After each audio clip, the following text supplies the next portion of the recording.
You check your microphone, which one is selected, because it's hard to tell, but sometimes it doesn't to know which one it is, as I can't hear you at the moment.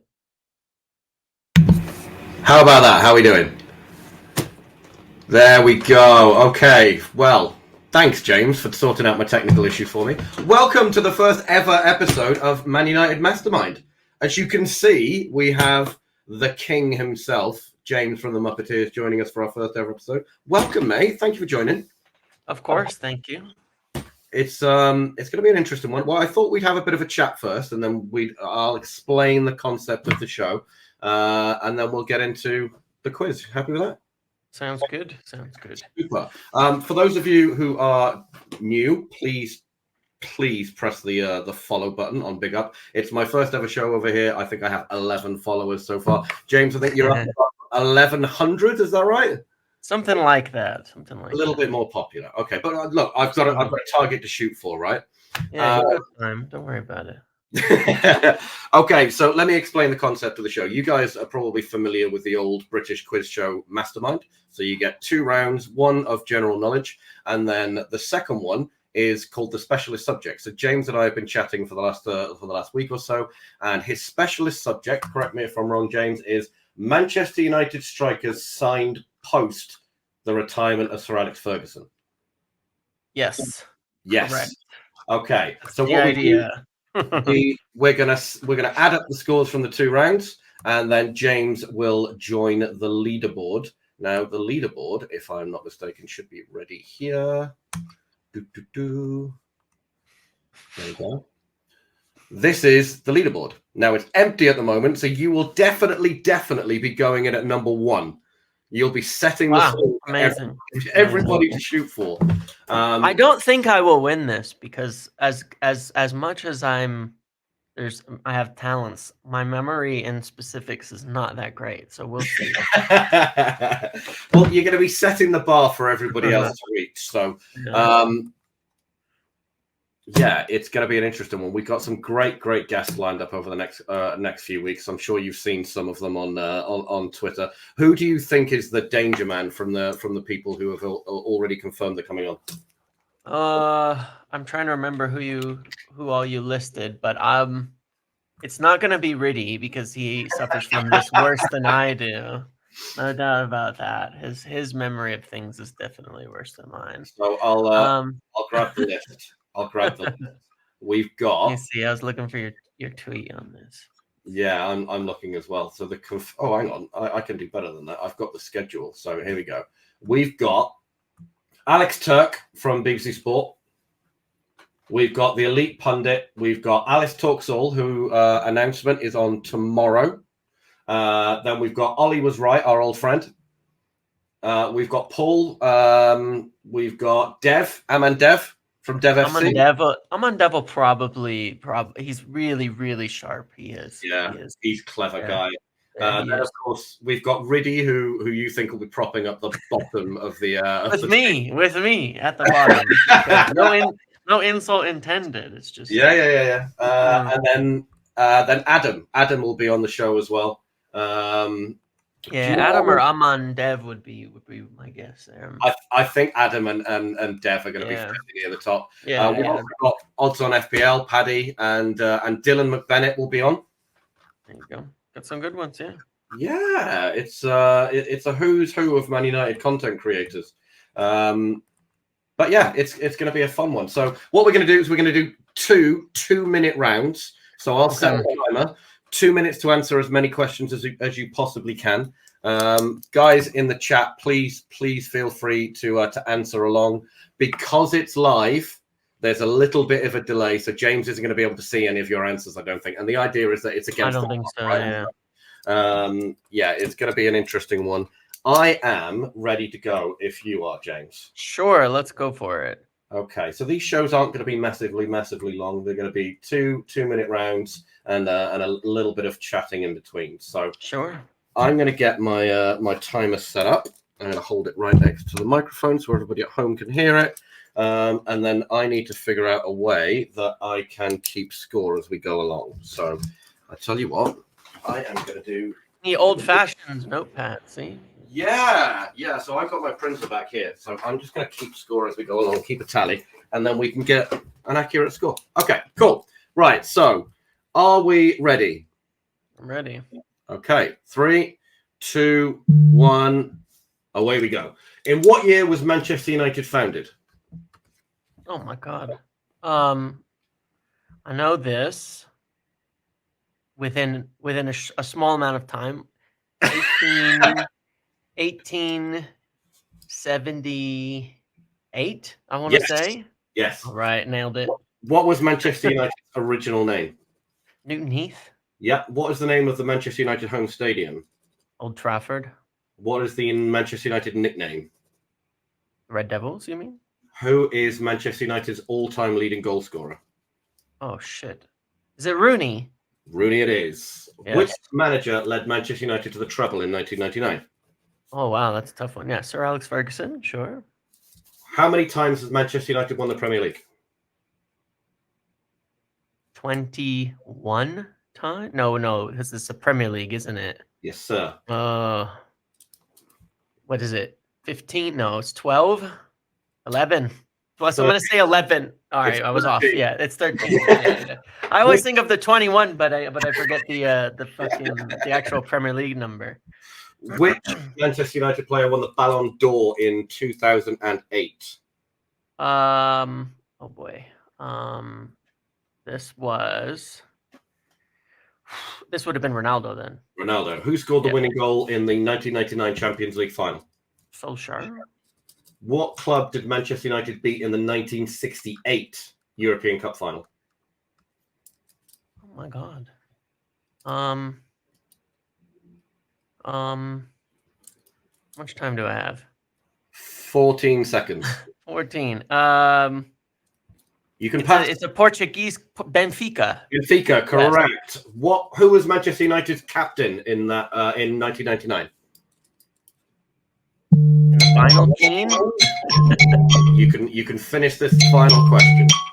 Was it Roy Keane? It was Roy At that Keane. time? It was Roy Keane. All right, I did pretty good. That's all right. Yeah, that wasn't bad. That was pretty so good. We've got 10. 10 is our score for round 1. That's not a bad benchmark, James. I'm going to be honest. I only missed one question. I mean, I know I could have gone faster, but I only missed one question, right? Which was the number of Premier League titles. Yeah, that's the only one that you didn't get. I think we lost a little bit of time on.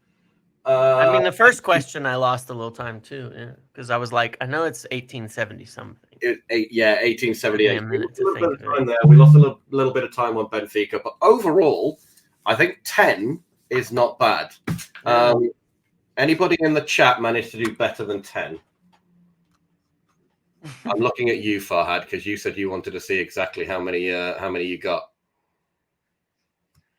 I could imagine most people probably could get close to equaling that. But so we'll see about the speed of it. I'm not sure. I think I kicked off with a really difficult question. That slowed me down. Once you get all the way far back, I'm like 18. I was like, I knew it's gonna be. Just had to think until the right one stuck out in my head. Yeah. Okay. So we're gonna move on to specialist subject now. This, as I said, I'm not so sure. Now it's going to be really tricky. Now it's going to be like, how many goals did Zlatan score in 2017? Well, it was. Let me just drop that question off the list. 1 second. I'm just going to remove that question. Okay, so we've got 10 for our first round score. So we've got Manchester United strikers post the retirement of Sir Alex Ferguson as our specialist subject. So here we go. Are you ready? Okay, sure. Okay, in 3, 2, 1. Who was the first striker signed after Sir Alex Ferguson retired? Zlatan? Radamel Falcao. Oh yeah. See, I always forget the. Yeah, I'm losing time. It's fine. I always forget the Van Gaal time. Join United from on loan. Sorry.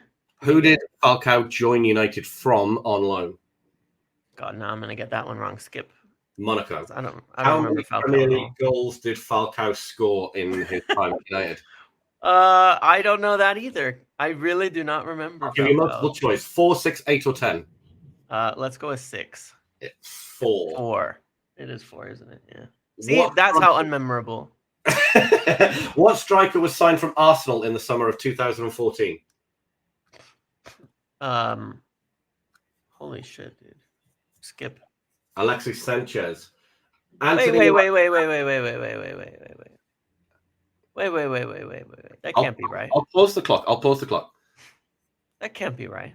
Alexis Sanchez signed for. Because he joined us in January of 2019. Alexis Sanchez in 2019. Yeah, Alexis Sanchez joined us in January of 2019. Okay. Well, I've paused the clock, so I'll give you one question before we restart, and we'll fact check that. How much was Anthony Martial was signed from which club? It was Monaco, that one. It was Monaco. Okay, so I'm going to restart the clock. What was the initial transfer fee for Anthony Martial? The initial shit. I think it was 40, rising to 50. In pounds. Oh, in pounds. Crap. Now I have to do conversions. It was 36 million in pounds. 36 million is correct. Which striker scored a hat-trick against Southampton in the 2021 season? Ronaldo? No, Martial. It would have been Martial. Edison Cavani. Oh my god! Wait, he sort of. Which one? No, that fucking was Sheffield that Martial scored a hat-trick against. Yeah. Who signed Odion Igalo? Who signed Ole Gunnar Solskjaer? Correct. What club did Odion Igalo join Manchester United from? It was in China, wasn't it? It was. It was. I don't know the name. Not Ningguan. Like Shanghai. That's what it was. Okay. Yeah. That was poor. We didn't get close enough to recent for me to remember the details that well. Well, it was from Sir Alex Ferguson. It's going in order, right? So yeah. we got 3 there, which brings your overall score to 13. Should have gone in reverse order. I tell you what, during the Van Gaal period, like up until Jose, I don't remember anything. I swear I was asleep during the majority of those games. I think a lot of Manchester United fans were asleep between. Yeah. David Moyes' football wasn't fantastic, and then we moved into. We got Ryan Giggs for a short spell. Yeah.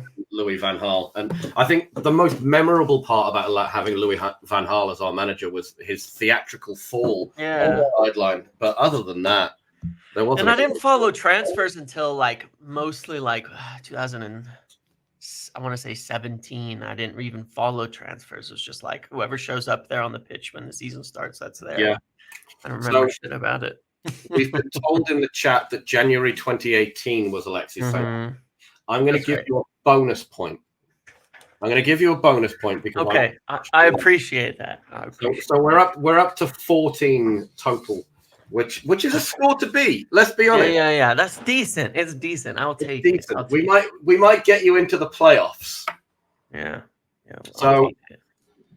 Yeah, that was fun. Now, listen, James, I've invited you on, and the reason that we did your specialist subject around strikers post Sir Alex Ferguson is you've got a bit of an agenda this week, right? Oh, yeah, 100% I've got an agenda this week. It's a big agenda. And you know what's interesting is I've mentioned this agenda, and now I see a lot of people having the same agenda on Twitter recently. Yeah. And people I really respect, too, are kind of saying the same thing here. And yeah, it's kind of interesting.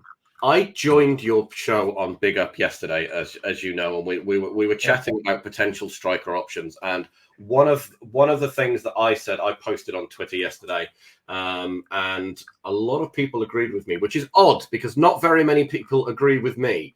I said we've had 10 years of buying strikers who are too old: Ronaldo, Zlatan, Falcao, Cavani. I missed out with Wout Weghorst as well, who should be in there. Too young: Højlund, Xerxes. We don't need another project signing. We need somebody ready to hit the ground running and score goals now, right? I believe that's roughly the sentiment that your agenda is centered around at the moment, right? It is, but I would even take it a step further, which is the I suppose even the philosophy behind it. My firm belief is that a prospect striker cannot develop as first choice at a big club. Period. It doesn't happen. It's never happened. Yeah. It doesn't work. It doesn't at no club. Bayern, they don't develop their strikers. They buy them. They bought Lewandowski from Dortmund when he was already flying. Barcelona, you look at the strikers they've purchased over the years, what they've done. Even going back to like buying Henri, like they just buy people. Suarez to complement Messi. They bought Griezmann for a bit there. These clubs do not develop their first choice striker. They buy them. No, I mean, they always have a top striker in there that they purchased, and then they get somebody behind them to develop. Every club that's won anything, they all have had top strikers, not development strikers. It's never worked. And I think that Delap will come in, and I think he'll look like Højlund in 2 years, not because he's the same player. I think he's better, but Yeah. he will be the same player he was when he joined. That's the problem. And that's better, but it's not good enough for what we need. And we'll be back in the market for a top striker in a year or two and saying, fuck, now we've done it again. It's becoming secular now. We're entering into that stage where we go, right, let's go out and buy the next great striker. We're looking for the next Ronaldo. And that's the policy around the rest of the which is fine for me everywhere else, because you can get away with it. But the difference is when Rooney came to United, let's not forget, he was very, very, very young, but he was also ready for the Premier League, and he played Premier League football for Everton. But he also had great strikers at the club to go and learn from. He had Ruud van Nistelrooy at the club, who was the elite finisher in world football at the time. And he was able to develop with him. And Sir Alex Ferguson never started him from the beginning. I think his first start was his third or fourth game against Fenerbahce in Europe. So even then, he was never a regular starter. But I think the club has to, and they are doing so, address the youth problem at the club, but not in that area, because that is the area that we are struggling. It's the one position. I'm like, do what you want everywhere else, but show me a single young striker that's developed as the first choice at a top club. Doesn't happen. No, I agree. And if we're looking at players like Evan Ferguson, if we're looking at players like Liam Delap, I've got no problem bringing them to the club, but there has to be a more, and it doesn't even need to be £100 million striker. It doesn't need to be a, who are we looking at? It doesn't need to be a Haaland. It doesn't need to be that level of striker, but it needs to be somebody experienced who can actually go out and score goals. I would be looking at names like, and I know we'll never get him, Ollie Watkins, a proven Premier League player who knows how to put. I would actually agree. I would actually totally agree. Like just getting two, because I think that's the mistake. Is like we need two. You want to have two at any given time. You want to have two good strikers at any given time. I mean, you even look at City, like they were running with Aguero and Gabriel Jesus for a while, and Aguero was the experienced one. Jesus is the younger developing one. Now he never turned into much of anything, which kind of demonstrates a little bit of the point that it's kind of hard to. And then they brought in Haaland, big money in order to replace Aguero at the end. That's what worked. And I don't see it. I think we can get a young striker and that's all good. But we need to have the older striker. It's a position we cannot afford to not have that. No, I agree. There's a guy called Scott in the chat who from the Attacking Football podcast. He's a Liverpool fan. He says that he's got the perfect Uruguayan that we can sign. I will tell you what. Okay, Darwin Nunez is a lot better than what we have at the club. A lot better than what we have at the club. Now, if he was available for 30 million right now, I would say you would sign him if it was if you were looking at it from an outside perspective. I know he's plenty flawed, but he's a lot better than what we got.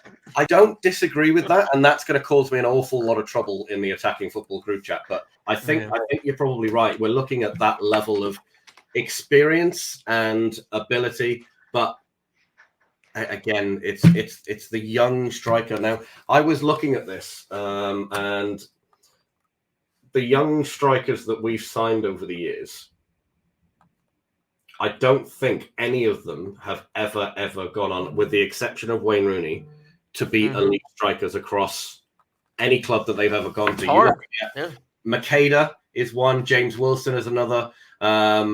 You've got Danny Welbeck. Mm. That I don't think any of them have ever gone on to be real great strikers. But in Martial moved over to the wings essentially, when he came in, Exactly. and was better as a winger than a striker. He really struggled a long time with the pressure of being United's number 9 outside of the one season during lockdown under Solskjaer. But besides that, he really struggled with that Yeah. pressure of that position and moved to the wings and did a bit better over there. Do you know what? It's funny you mentioned that lockdown period, because I think that was the last time that we had a front three that was so dynamic that they could all interchange positions. And I think that period was very similar to the 2008 period when we had Ronaldo, Rooney, and Tevez, who would all do the same thing. They dovetail and swap positions across the forward line, make it very difficult to defenders to know who to pick up. We had Cavani too. And that was a huge part of that, of having that experienced player to lead, to show the ropes. The games that he impacted with his movement, with his run, with the things that he was doing that nobody else could do, they wouldn't have looked the same without Cavani that season. The number of games he completely changed for us, with his impact and all of that. I think they would have struggled, and the confidence wouldn't have shot through the roof in that front three without his leadership in that team there. No, I agree. And it's so important that we have that older player that can lead the youth, because we don't have leaders at the club at the moment. Bruno aside, Maguire aside, they're not at the business end of the pitch. They're not talking to Ahmad. They're not talking to Garnacho about decision making. Because when you're so young, it's not even being that raw technically. It's the decision making for me that separates an elite striker from just a really good striker. And I think that's where players like Liam Delap and Evan Ferguson and even a Sesko, that's where they're going to struggle in our side. It's the decision-making side of things. Yep. We've got Bruno creating the most chances of any player in the league for consecutive seasons. I think of the last 5 seasons, he's been first, second, first. Yep. But there's nobody in front that's going to put that final touch on the ball. Yep. I mean, am I right? You were showing some heat maps, I think, on a stream last week about box occupation. Yep. Do we have any at the moment? No, none. There's nothing there. Yeah, there's nothing there, and I don't think Delap fixes that problem, because he tends to drop around to pick up the ball and run with it to get himself into the box. Now, it's really a matter to me, I think, of with these young players. It's like they might be good, but it's different playing for United. Yeah. It's different playing for a big club in general. The teams you face, the way that the game is, the state of it is totally different. And I'm not even talking about like you just have to score right away. It's different. It's like, it's like there's just the specifics of what they give you is very, very different. The expectations, I was looking at, got Paddock, Ronaldo Brown. He's a good friend of mine. He was mentioning this point about Osimhen, like this, he says this intangible sense of belonging, self-confidence, and experience of big club, big occasion, and performance pressures, something he has in spades over someone like Liam Delap. And that's kind of the point I'm making, is that it is, if you haven't done it, it's different when you come to United. Even all the mental aspects, the speed, the timing, how much breathing room you get, how aggressive the center backs are going to play you. There's a difference when a team comes on the pitch and it's Ipswich who are going down, and that's who they're facing, versus their mentality when they come to United. Yeah. Every team plays United like it's a final. Every single team does. Every single team. 13. Everything. Every single team is gonna be more physical with you, more locked in. It's a very different world. Very different world. And just the pressure of the badge, just that alone is enough to make really great players like Falcao. Falcao was 29 when he joined Man United. Yep. He wasn't massively over the hill, but he was 29. And I think the pressure of the badge, famously, Falcao is an elite finisher, but he got to United and just could not do it. He couldn't do it. One final question then before we wrap up our first episode, James. let's imagine that you are in Jason Wilcox's shoes and Omar Barada's shoes. You're knocking on Ruben Amorim's door and saying, "This is the striker you're having for this season." Who are you bringing? I would bring Osimhen without question. Yeah. Yeah. Why Osimhen over someone like let's say Benjamin Sesko? Just same thing, just the experience. He's, like here's what I would say about Victor Osimhen, and I think this is a really underrated aspect of looking at his game. He's in Turkey, Galatasaray, 20 goals. He's at Napoli, 15, 26, 14 goals. Wow. He's in League One, 13 goals. And he was very young at that time, right? Yeah. He's in the Belgian Pro League and he scores, 12 goals. And not, again, young player, not getting tons of minutes. He's played now at, for Nigeria, he scores goals. Like he's played now at Galatasaray, Napoli, and Lille in League One, and his record goal scoring per minute is about the same. Yeah. Every single club, a little better in Turkey than anywhere else, but it's about the same. And wherever he goes, it's about the same. And when he played in the Champions League at Lille, he scored in the Champions League at Lille. And when he played in the Champions League at Napoli, he scored in the Champions League at Napoli. And when he plays in the Europa League at Galatasaray, he scores in the Europa League at Galatasaray. He has shown wherever he's playing, he will score, and the environment isn't that factor. He goes from different places. There's a good comment there. Like, I don't think the shirt will weigh heavily on him. It won't. Yeah. The pressure will not bother him in the slightest. He will not find it. Yeah, he will not find it unusual. He's been in the Champions League 7 times. He knows where the goal is in whatever competition he's playing. He does not worry about the opposition, and he's been in different experiences, different teams, different tactics, different all of it. But that's what great strikers do, and I think the point that I've been going on about is good strikers, you need to find them with the ball. Great strikers find the ball. That's the difference between the two. That's exactly what I heard you say. Yeah, and that's what really stuck with me. It's you don't have to go looking for great strikers; they come to you. You don't create chances for them; they find it. They just do. Yeah, Osimhen comes in. Do you keep both Xerxes and Højlund? I think in an ideal world, I would still sell Højlund and then buy Delap because it makes sense to me then to get 2 young ones. But if not, I would keep Xerxes because I think you shift him into the 10. He can play 9 in a pinch if you want something a little bit different. Okay. Listen, mate, thank you so much for coming on this episode. This is very much a learning curve for me and how the show's going to go and the format and the structure, and it might change over the coming weeks, but I'll try and update your leaderboard to kind of correct for that if it does change.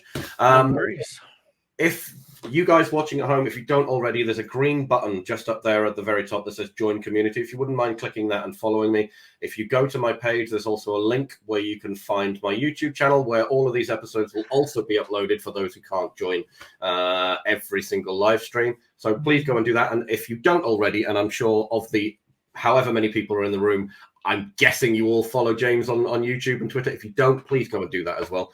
But mate, thank you for joining. Really appreciate it. Of course, man. Appreciate it. Thank you. No worries. Thank you, everybody. We'll see you for the next one tomorrow with Alice Talks Footy. Cheers, guys.